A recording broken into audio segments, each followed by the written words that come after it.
ہر انسان یہی چاہتا ہے کہ میں پیسے والا بنوں، میں مشہور بنوں، مجھے لوگ جانیں، میرے پاس سب سے زیادہ اسباب عیش ہو، انسان یہ چاہتا ہے۔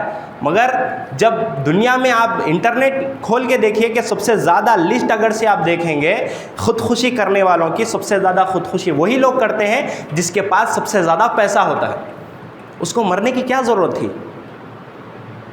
اس کو مرنے کی کوئی ضرورت ہی نہیں تھی۔ اس کے پاس دھن دولت تھا، اس کے پاس گاڑیاں تھیں، بنگلے تھی، مشہور تھا، بہت مشہور تھا، اس کے باوجود بھی وہ خودکشی کر لیا۔ کیوں؟ کیونکہ اس کے دل میں سکون نہیں ہے۔ سکون پیسے سے نہیں ملتا، سکون تطمئن القلوب، الا بذکر اللہ تطمئن القلوب۔ سکون ملتا ہے تو صرف اللہ ہی کے ذکر میں ملتا ہے۔ جب اللہ کا ذکر کوئی کرتا ہے تو تبھی اس کو سکون حاصل ہوتا ہے۔ جب تک انسان اللہ کے ذکر کو چھوڑ کے دنیا میں پیسے کمانے کے لیے، دھن دولت کمانے کے لیے پھرتا ہے، سکون حاصل کرنے کے لیے، اسے سکون ملنے والا نہیں مل سکتا اس کو سکون۔ سکون جب ہی مل سکتا ہے اس کو جب اللہ کا ذکر، مطلب یا قرآن یا حدیث یا اللہ کے لیے نماز، ذکر و اذکار کچھ بھی کرو، جب اللہ کے دل، اپنے دل جو ہے اللہ کے لیے جب ہو جائیں گے تو دل میں سکون حاصل ہوتا ہے۔ معلوم ہے کہ یہاں سے بہت سارے لوگ پریشانی میں ہیں، بہت سارے لوگ پریشانی۔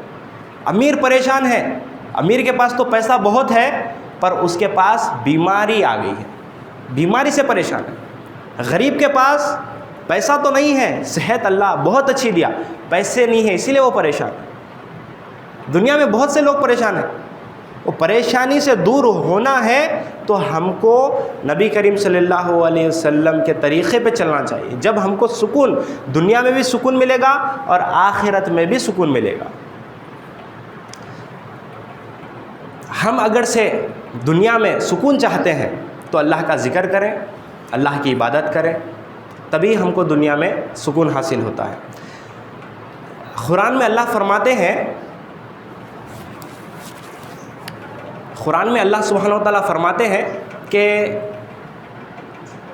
ایک سورہ انبیاء کی پہلی جو آیت ہے اس کے اندر اللہ فرماتے ہیں اقترب للناس حسابهم وهم فی غفلۃ معرضون۔ انسان، اے انسان، تیرا مہلت عمل، حساب کا وقت شروع ہو جانے والا ہے، مگر انسان ہے کہ غفلت میں پڑا ہوا ہے، غفلت میں پڑا ہوا ہے۔ انسان سکون حاصل کرنے کے لیے دنیا بھر کے چکریں پھر رہا ہے۔ جب اذان کی آواز آتی ہے گھر تک، اذان کی آواز مسجد سے گھر تک آتی ہے، اللہ اکبر اللہ اکبر جب آواز آتی ہے تو انسان بھول جاتا ہے، ٹھیک ہے یہ اذان تو ہوتی رہتی ہے، یہ اذان تو آتی رہتی ہے جاتے رہتی ہے، 5 وقت یہی ہے، مگر وہی کوئی گھر کے سامنے آپ کو بلا دے، اللہ بلا رہا ہے، ہم اس کو نظر انداز کر رہے ہیں۔ وہی آپ کے گھر کے سامنے آپ کا دوست آ جائے یا کوئی آپ کا رشتہ دار آ جائے، آپ کے نام سے بلا دے، آپ چوکنے ہو جائیں گے، کون بلا رہا ہے؟ ہاں یہ میرا دوست ہے، فوری دوڑ کے بھاگتے ہیں، دوڑ کے بھاگ کر وہاں پر اس کی پریشانی ہو یا اس کا دوست ہے تو اس کی کیا ضرورت ہے، میرے گھر پہ آیا ہے بلانے کے لیے، میں اس کی ضرورت پوری کروں گا، فوری بھاگتے ہیں۔ جب اللہ بلاتے ہیں تو اللہ کا نظر انداز کرتے ہیں، کیوں؟ غفلت میں پڑے ہوئے ہیں۔ خبر میں جب انسان چلے جائے گا تو قرآن میں اللہ فرماتے ہیں غفلۃ من ھذا فکشفنا عنک غطاءک فبصرک اليوم حدید۔ انسان جب خبر میں چلے جائے گا، جب بولے گا میں تو غفلت میں تھا دنیا میں، غفلۃ من ھذا، اس سے پہلے جو تھا میں غفلت میں تھا، دنیا میں پوری غفلت میں تھا، فبصرک اليوم حدید، اب میری آنکھ کھل گئی، اب مجھے ساری کی ساری چیزیں نظر آ رہی ہے، دنیا میں تو میں سو رہا تھا، اب مجھے سمجھ میں آ رہا ہے، مجھے اب سمجھ میں آ رہا ہے میں کس طریقے طرز عمل پر میں دنیا میں گزار رہا تھا زندگی۔ تو اس زندگی کو گزارنے کا صحیح طریقہ، صحیح فہم کہیں ملنا ہے تو نبی کریم صلی اللہ علیہ وسلم کے طریقے پہ چلنے سے ہی دنیا میں ہم کو، دنیا میں بھی فلاح ہوں گے اور آخرت میں بھی فلاح ہوں گے۔